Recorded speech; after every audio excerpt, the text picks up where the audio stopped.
Sino nagabot? Baligyan naman sa Iloilo Central Market ginransak. Masobra 10,000 pesos nga balor sang pagkabutang gintaban. Yaring balita ang aton gintutukan, exclusive.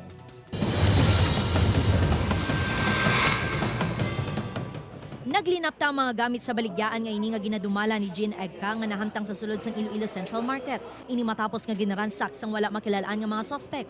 Lakip sa nakuha ang mga baligya nga sigarilyo, kape, soft drinks kag mga ilimnon nga nagabalor mas sobra 10,000 pesos. Ini ang ikaduha na nga beses nga ginsulod ang baligyan. Posible yara lang sa palibot ang mga suspect bangod kabisado nila ang lugar. Sa akon nga pananawan basi mga minor de edad kay kagapon nadulaan na ni si ma'am. And then kagina naman tinbalik naman siya which is ang ilang modus bla daw trip lang. Gilayon naman nga ginusisa sang kapulisan ang lugar kag may nagkuha nga fingerprints. Ongoing pagyapon ng investigation namon ga pangitap kami sa amon mga eyewitness. Panugyan sang kapulisan sa mga stall owner nga siguraduhon nga nakakandado sang maayo ang mga pwesto antes bayaan agud hindi mabiktima sang kawatan. Upod kay Romel Porquia, Zen Kilantang, One Western Visayas.